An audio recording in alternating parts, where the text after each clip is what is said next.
Hello everyone, welcome back to BYOD. I am your host, Andi Timoner. I am back at Sundance, one of my favorite places on earth, talking to some of the best and brightest in documentary. And these films are going to come to a theater near you this year. You're going to see them, a taste of them, right here on this show. And I have the co-writers and the director of Kiki right here, Sara Jordenö. And I also have the co-writer and one of the stars of the film, who's sort of it's an insider-outsider collaboration about a society within a society. It's a very exciting project, and I have Twiggy Pucci Garçon as well. Welcome to the show. Thank you.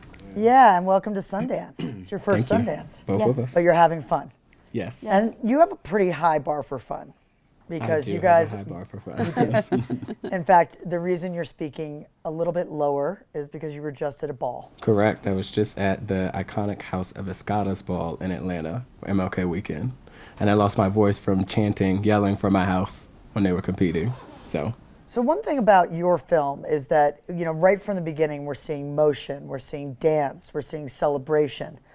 And that seems to be the style and like the mode through the film through which we talk about really serious issues like sex worker issues and marriage rights and health issues. Yeah. Was that always the intention? How did this film start? What was was it to cover the scene or to cover some of these issues, or kind of how did you begin? Did you go and find Twiggy or? Yeah, this is interesting because people ask me that. How did you find them, right? Yeah. But they found me. That's how it. That we happens met. to me too, by the way. Yeah. That's it what never happens. happened Yeah. to me before. It was this amazing gift, a gift that came with a lot of responsibility, but it was still a gift. Yeah, I worked at a community-based organization in Harlem called Faces New York as a community health specialist, and Sara was working on a completely different project at Faces. And when my director, Antonio Rivera, heard about Sara and that she was a filmmaker, we had already been having our own conversations of wanting to do some sort of project, not really knowing or narrowing down what that would be. And so me and my best friend, who's also in the film, Chi, approached Sara and laid it all out. What the scene was, who we were in the scene, and it started from there. And so why Sara? What was it? Just something about her? Yeah, really. It is her energy. It is the way that she shows up in a space. It is her authenticity. Yeah, we were just we were blown away by each other. Put it that way. Yeah. And you wrote the film as well as you're in the film. Which was very difficult. Yeah, that's what I was going to say. I mean, did you ever think at one point about directing this film yourself? No. Okay. I think that we were very clear from the beginning, like Sara was going to direct and we were going to collaborate and co-write it together. I mean, pre-Sara, you know, when you were just like, we have to cover the scene, you know? Well, you know, it was just an idea, to be completely honest. It was like, there has not been another film in a very long time, and why wouldn't we do it ourselves? So I didn't necessarily like intend on being a writer, a producer, a director, any of those things. I just knew we needed to make a film. Right. And so it's really sort of a picture of New York, LGBTQ youth, and a certain kind of new dance style music that's kind of erupted. I mean, tell me about the score. We actually have a clip we'll show you, but let's preface it. Sure. Tell us about Queen. It's Queen Beat. Queen Beat, yeah. Yeah, tell us about them. And Well, very early on, I noticed the music. So Twiggy invited me to a practice. My first experience was not a ball; it was practice. And it was the House of Pucci, and I noticed the music, and I was like, "What is this music?" And he's like, "Oh, it's my cue. It's Queen Beat." And then I was like, "Oh yeah." I started thinking about music and how important it is, because it's the music that enables the dance. It's a symbiosis, really, Yeah. Symbiotic relationship in the ball where when people compete, it's the DJ, the commentator, and the performer, the dancer or performer. So I became really interested in that, and I asked, I'm like, so how can we, use this music? And he's like, I know him. Yeah. So then we met. Yeah. So my cue was very early on,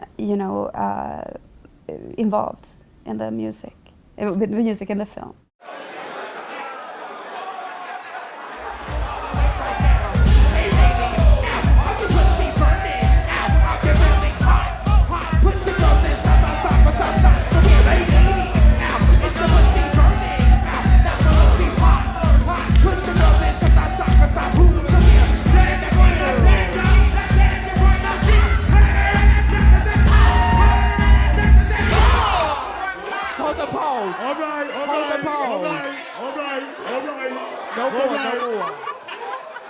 Grand prize. Ladies and gentlemen, thank you for coming out to the roulette. And how important is the performance aspect, the competition aspect to the culture? It is the way in which we compete, but it is also the way in which we express ourselves, right? And so the balls, the events, the competitions in and of themselves are both social, they're both political, they're both artistic, all in one. And how would you describe it? I mean, like, you know, the parallel to Paris is Burning, and the difference obviously is this is very much with the everyone's into it. Everybody knows about it, everybody's supporting this project, and you're really deep in it. But how is it an evolution from Paris is Burning? Well, I think we'll have different responses, but for me, this is about the Kiki scene. Paris is Burning was about the mainstream scene. So in the House of Ballroom community, there's levels, right? And so if I had to make it layman's terms, the mainstream scene is like varsity, the Kiki scene is like junior varsity. It's youth-led, it's youth-organized, and so it's a whole different level. So it's a scene that's a part of a larger community, right? So that's one of the major differences. And then there's also like cinematic differences in the way that we captured the characters, the themes, and even the music even plays a different role, I think, than in Paris is Burning too. I didn't even mean comparing the film. I meant like the scene. Oh, you how know, did it the style, Yeah. the dance, Yes, can I? Yes, please. Yeah, because this is the amazing thing that Twiggy and other leaders and the Kiki scene has done.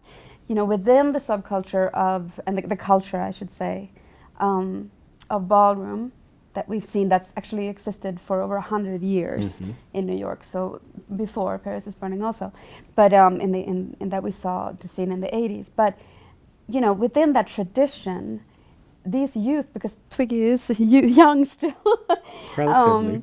and the leaders are youth. They created like this grassroots political movement for youth. Yep. So, you know, which has a lot of important goals. Yeah, let's talk about the political movement. Yeah. So what are the goals? Of the film or the scene? The scene. The scene. Freedom, liberation. Being personal liberation, being who you are. And as a community, as a collective, the Kiki scene is made up of majority LGBTQ young people of color who are marginalized in so many ways, whether that's from political representation, like the Black Lives Movement, whether that's the murder of more Black trans women last year rather than ever recorded, right? Like all these different political statements, homelessness, HIV and AIDS. I mean, there's so many different nuances and things that the Kiki scene is there specifically to address. Yeah, and to bring awareness, but also to bring light And resources. and resources. You can raise money. You do raise Yeah, money. well, at the balls, a lot of them are thrown in partnership with community-based organizations that then come to the events and provide HIV testing, provide linkages to treatment for those who are positive, that provide resources to housing instability, like for people who are instably housed or homeless. They table and give resources at the balls themselves. That's great. Yeah. You want to speak out the names of some of these organizations just so that we know? Sure. Faces New York, the Heat Clinic in Brooklyn, HMI, The Door, Grand Street Settlement, GMAD, Fierce, Housing Works. Good. There's a coalition of organizations. Bless them. Yeah. Yeah. But it's also in the network and the friendship and the support system and alternative family structure that is built in this culture, in the Kiki scene. Yeah. That is really it's a transformative space. So you enter it when you're young. You can be as young as 12, 13, 14. And people usually say that they feel lost before they find this community. And then you grow into your adulthood in the community. Yeah, the actual clip. And then and then you're supposed to leave it. It's not a shadows. It's not a shadow society, that's supposed to, where you're supposed to stay your whole life, because you're supposed to graduate from it. Yeah, you graduate and and give back to it. Take over the world. Twiggy was invited to the White House 3 times last year. Wow. So these are this are people, it's they're gonna get real political power. That's incredible. Yeah. That's wonderful. Yeah. Well, That what was were the fantastic. occasions? So I work for the True Colors Fund. Cyndi Lauper's organization does national work to end LGBT youth homelessness. And so we had our annual day called 40 to None Day. That was the first annual day to bring awareness to LGBTQ youth homelessness. And so Cyndi testified in front of one of the Senate committees in the morning, and our young people were there. And then after that, we had a briefing at the White House, and our young people spoke there, and I led a panel there. And it was amazing. We reached 17 million people online. So that's why I was there the first time. And then they invited us back for their LGBT reception in June, and then again for their holiday reception in December. What does Kiki stand for? Kiki is a word, is a part of our vernacular that really means to have fun. It means to enjoy yourself, to joke around. So it can be used as a noun, as a verb, as an adjective. It has a good word. bunch of different words, yeah. A bunch of different meanings. But as a title for the film, you know, the film is actually deals with very, very many serious things. Yep. Yeah. So, but I think that through Kiki, through this kind of joy, Well, that's the that's thing. how people Yeah. work their way through. You know, I these see so many adversities. films as doing this show and Yeah. just being a filmmaker, but really doing this show. And there's so many films that try to tackle the issues that are in your film, Yeah. but they don't come at it from the place of light, you Right. know, and therefore they don't, unfortunately, don't reach as many people, you Right. know. And I think this is something that a lot of people can enjoy. Yeah. But also then through the laughter, through the smiles, through the senses and the visceral experience of it, then they can start to open up to, just look at this beauty. Yeah. And how is it possible that these kids have, you know, all of these problems that aren't being addressed, but then how are they being murdered?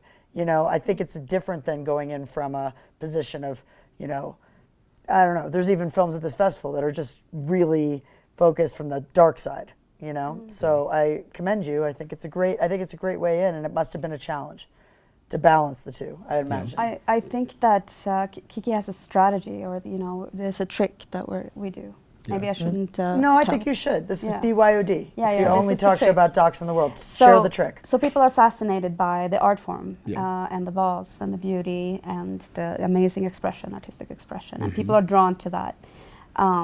But what the film then, via those celebratory moments, is really trying to talk about is the things that the individuals in the scene go through. So we actually follow 7 individuals that we followed for 4 years, and we get very close. Yeah. And people have asked, you know, is this a problem that we get so close and that they open up so much that they have done? But I actually feel like distance is more problematic than getting really close and Absolutely. getting people to actually talk about both, you know, the struggle, but also their triumphs. And also, that's one of the beautiful things about our insider and outsider collaboration, because everyone in the film is a part of like my personal gay family. Chi-Chi's my best friend. Chi-Chi's my, Chris is my child. Gia's my goddaughter. Zariah's my niece. So, Right. It's like a family film. pretty much. All right. Well, I think I'm a big fan of getting very, very deep in my films. And I feel like the more intimate actually you get, the more particular, actually, the more universal turns out. Yeah. So Right. it's like fractals. Yeah. But we have to end the show. I'm getting like multiple like, Yeah. so these two have to go and just be fabulous other places. I'm just going to sit here and keep talking to people.